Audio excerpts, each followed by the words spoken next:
Uma jovem só quer seguir em frente com sua vida depois de terminar um relacionamento, mas ela começa a ser perseguida. Fala pessoal, Carol na área, trazendo mais um vídeo aqui no canal. Todas as semanas eu trago esse tipo de conteúdo aqui, casos criminais resolvidos, que ainda são um mistério. Então se você gosta, já se inscreve aqui no canal, deixa um like nesse vídeo, que isso é muito importante, deixa um comentário também e não esquece de ativar o sininho de notificações. Bora pro vídeo.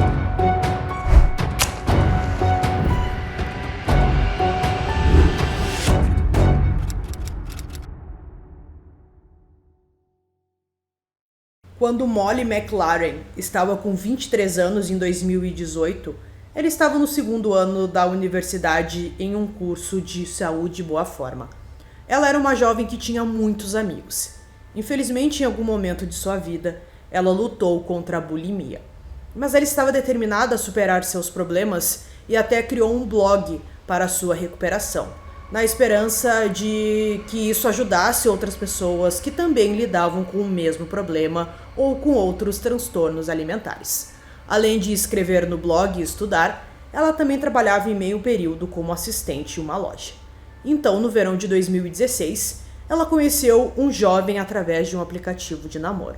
Seu nome era Joshua Stimpson e ele cresceu em Stoke-on-Trent, mas mudou-se para Medway depois de terminar o ensino médio. Mais tarde, ele viveu perto de Rochester e começou a trabalhar. Através de seus amigos e colegas, ele foi descrito como tendo um lado charmoso e trabalhador, mas às vezes ele era um solitário irracional, deprimido, que não conseguia conversar com ninguém, expressar suas emoções. Quando Molly o conheceu, ele só mostrou seu lado charmoso e brilhante. Os dois trocaram mensagens por 3 meses antes de finalmente se encontrarem e logo depois começaram um namoro. Segundo sua amiga, foi o primeiro namorado decente que ela teve. Joshua contou à namorada que havia sido diagnosticado com um transtorno bipolar, algo que preocupava bastante a mãe da Molly, a Joanne. Ela disse: "A Molly me pediu para não julgar, mas sabendo que ela tinha problemas, perguntei se ela se sentia capaz de assumir os problemas de outras pessoas." Molly respondeu à mãe que eles poderiam se ajudar juntos a superar esses problemas. Nos primeiros meses, eles pareciam um casal muito feliz, mas então o jovem de 25 anos começou a mudar o seu comportamento e passou a maior parte de seu tempo livre com a Molly na casa de sua família. Ele conversou com o pai dela, o Doug, sobre futebol, e ele preferiu até passar o Dia dos Pais com ele do que com seu próprio pai. Então, teve até uma vez que toda a família da Molly foi assistir o Joshua participar de uma maratona em Londres em abril de 2017, quando ele correu para arrecadar dinheiro para uma instituição de caridade para pessoas que tinham o transtorno bipolar. Quanto mais o tempo passava, mais as pessoas próximas a Molly perceberam que ela estava com um comportamento diferente. Joanne descreveu sua filha como parecia que ela estava entediada do relacionamento em março de 2017. Molly estava começando a se sentir sobrecarregada com quanto tempo Joshua queria passar com ela. De acordo com seu pai Doug, parecia que ele não tinha amigos e era solitário. Ele só queria ela para si mesmo e não estava interessado em fazer novos amigos ou mesmo lidar com os amigos da Molly. Ele sempre aparecia quando ela estava tirando um tempo para si mesma ou quando ela estava estudando. Ele chegava e deitava na cama dela para saber como ela estava e o que ela estava fazendo. Joshua até deixou seu emprego em uma loja para poder passar ainda mais tempo com a Molly durante suas férias. Isso colocou uma pressão muito grande na relação, mas foi em uma festa para comemorar o aniversário de 60 anos da tia da Molly que os primeiros sinais aterrorizantes do comportamento dele começaram a aparecer. Ele olhava para a Molly como se dissesse: "Venha e sente-se, eu não quero você se divertindo e dançando." Ela estava dançando com os primos e também com uma de suas amigas, que ela não conhecia, mas ela disse que não gostava dele, que teve uma sensação ruim ao vê-lo. Depois que a festa terminou e Molly, Joshua e sua mãe e pai foram para a cama, Joanne recebeu uma mensagem estranha de sua filha. Ela pediu para a mãe ir até o quarto porque Joshua estava passando dos limites. Quando Joanne chegou ao quarto, ela encontrou a Molly andando de um lado para o outro com muita raiva. Você não vai acreditar no que ele fez.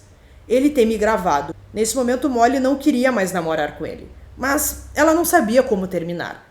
Alguns dias depois, eles estavam ali num pub com os amigos e a Molly simplesmente não aguentava mais. Ela chegou para ele e disse que tinha terminado o relacionamento, que não aguentava mais aquilo, mas ele não aceitou aquilo muito bem. Ela até contou à mãe que finalmente tinha conseguido terminar aquele relacionamento. Ela até contou à mãe de como Joshua havia gritado em voz alta na frente de todos os amigos, dizendo: "Ela acabou comigo". Ele não aceitou a sua decisão e a bombardeou com mensagens, mas Molly permaneceu firme e não voltou com ele.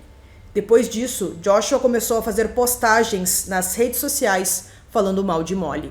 Ele criou postagens afirmando que ela era uma viciada em drogas e que usava cocaína e marcou os pais dela nessa publicação.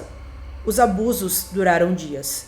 Depois de ser aconselhada por um amigo da família, Molly tomou a decisão de reunir e imprimir todas as postagens e foi até uma delegacia em North Kent, onde denunciou o abuso em 22 de junho de 2018. Os policiais verificaram seus arquivos e Joshua não tinha registro. Então a polícia disse a Molly e seus amigos e familiares para bloqueá-lo nas redes sociais e denunciar qualquer outro abuso. Um policial ligou para Joshua e disse para ele ficar longe dela, mas isso não adiantou. Ele mandou mensagens para ela dizendo que não tinha acabado. Poucos dias depois de ir à polícia, Molly postou que estava saindo para jantar com seus amigos no Snapchat, pensando que Joshua não poderia ver isso, porque ela tinha bloqueado ele. Mas enquanto ele estava com seus amigos no restaurante, ele apareceu. Molly deduziu isso a uma simples coincidência, mas se sentiu tão desconfortável que voltou para casa mais cedo naquele dia.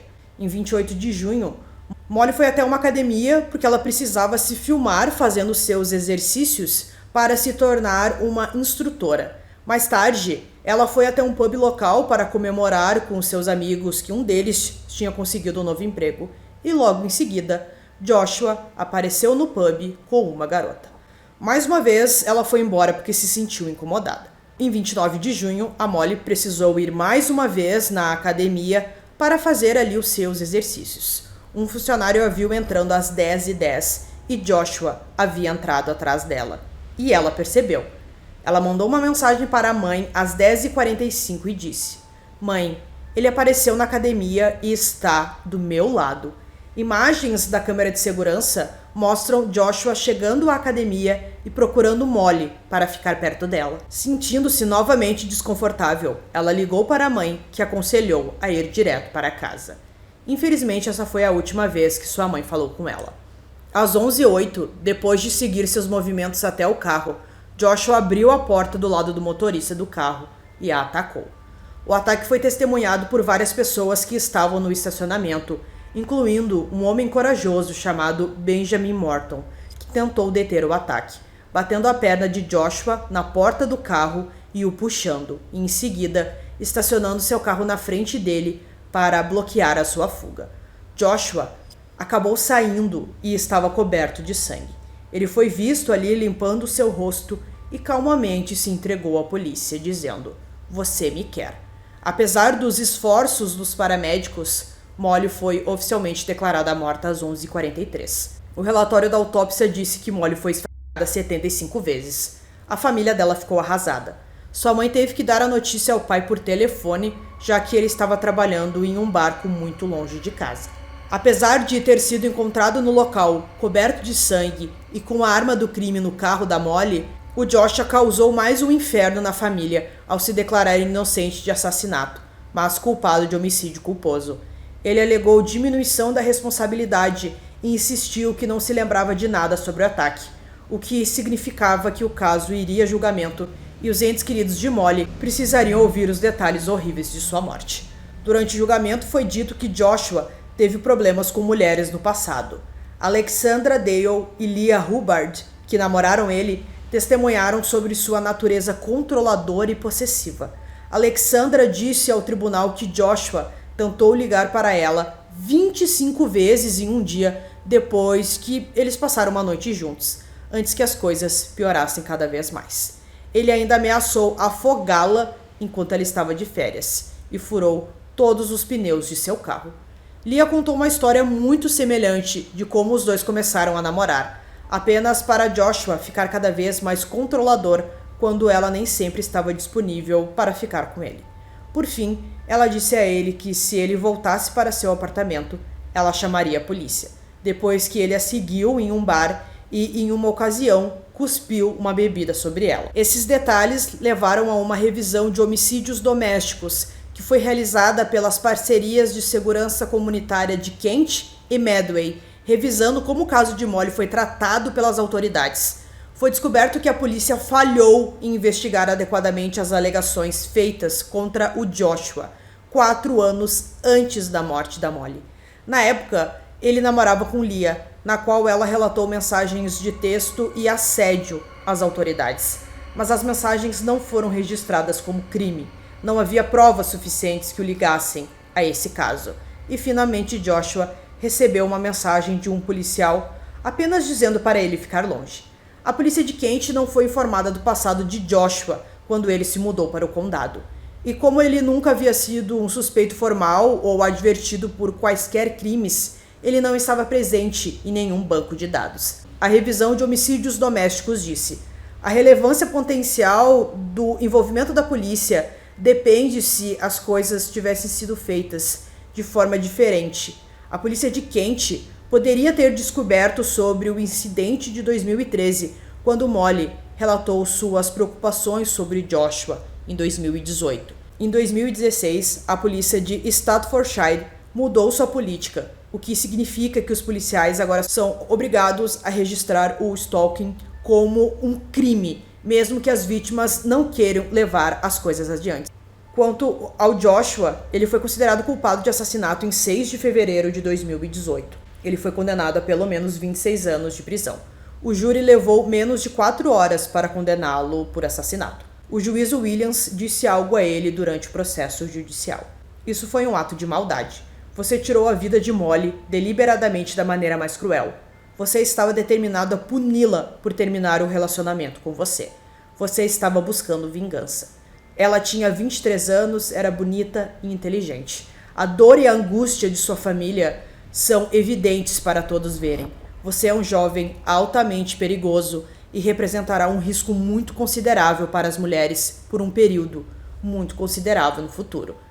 Os pais de Molly esperam que as mudanças na lei dizendo que agora perseguir uma pessoa é crime torne mais difícil que isso aconteça no futuro e proteja as pessoas que são vítimas disso. Após sua morte, os amigos e familiares de Molly criaram a Fundação Molly McLaren, que arrecadou milhares de pessoas para a caridade. A instituição de caridade seleciona grupos que apoiam pessoas com transtornos alimentares para distribuir as doações e também aumenta a conscientização sobre os transtornos alimentares e o trabalho que as instituições de caridade fazem. Para aqueles que não eram muito próximos de Molly, vão entender que ela lutou contra a bulimia e mais tarde contra a ansiedade, como resultado de um distúrbio alimentar, durante muitos anos de sua vida. Em vez de deixar que isso a derrotasse, ela compartilhou sua própria história na esperança de capacitar outras pessoas ao seu redor. Queremos criar um legado em sua homenagem, canalizando sua paixão e motivação para criar o resultado mais positivo possível através da criação da Fundação Molly McLaren, disse um dos representantes da fundação. Desde sua morte, a fundação sediou o Molly Fest, um festival de caridade que arrecada dinheiro para a Fundação Molly McLaren. Um documentário sobre o caso foi lançado em 2024.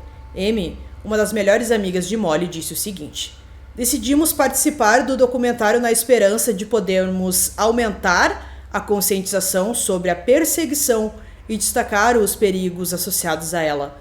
Com o rápido crescimento da tecnologia, são necessárias algumas mudanças legislativas sérias para manter as pessoas seguras e esperamos que, ao destacar estes mesmos perigos, possamos encorajar mais pessoas a apoiá-los. Então, pessoal, concluindo esse caso aqui para vocês, ele é bem parecido com outros que eu já trouxe sobre esse tema de perseguição. Isso é realmente muito grave, a gente vê muitas notícias sobre isso, então até faz poucos dias que estão falando muito aí sobre esse caso, de casos, né, sobre perseguição, e é realmente algo muito delicado por causa das leis, enfim. Eu acho que ainda tem que mudar muitas coisas para isso ser levado mais a sério pelas autoridades. Então espero que vocês tenham gostado desse vídeo. Esse foi mais um vídeo aqui no canal. Durmam bem e até o próximo.